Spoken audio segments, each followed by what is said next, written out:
Сәлем достар, менің каналыма қош келдіңіздер. Бүгін сіздермен осындай өте тойымды омлет дайындайтын боламыз.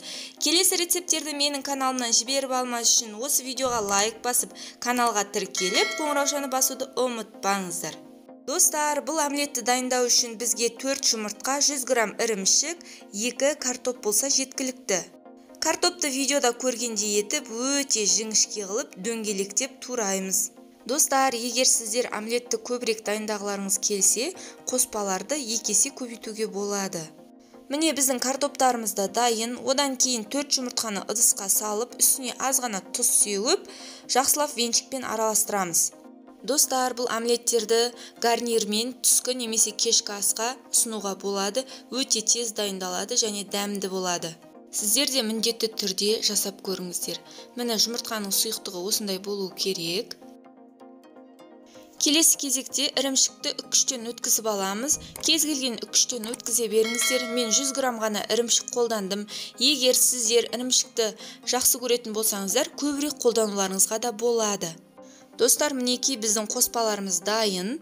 Енді қызып тұрған тапамызға аз ғана майды құйып, видеода көргендей етіп, картоптарды тізіп шығамыз.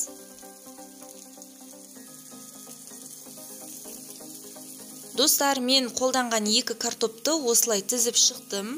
Сіздер де осылай барлығын сыйдыруға тырысыңыздар. Достар, 3-5 минуттан кейін картоптар осылай әдемі болып сарғаяды. Сол кезде екінші жағын ауыстырамыз.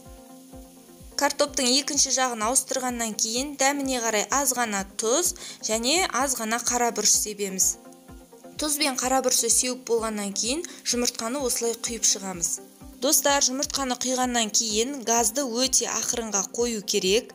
Жұмыртқаны құйып болғаннан кейін аз ғана қара бұрыш себеміз.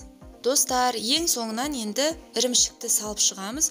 Одан кейін қақпағын жауып 5 минутқа қойып қоямыз. Газ өте ақырында тұру керек. Достар, қараңыздаршы, мінекей біздің омлеттеріміз дайын. Сіздерге де жасап көруге кеңес беремін. Өте тойымды. Осылай пицца тәрізді етіп кесіп ұсына берсеңіздер болады. Өте жұмсақ, байқап тұрған шығарсыздар. Достар, сіздер де міндетті түрде жасап көріңіздер. Рецепт сіздерге ұнады деген ойдамын. Және көп азық-түлікті қажет етпейді. Өте дәмді болып шығады, өте жұмсақ және өте аз уақыттың ішінде дайын болады. Достар, сіздер омлеттерді өз нұсқаларыңызда қалай дайындайсыздар? Комментарий бөліміне бөлісулеріңізді сұраймын.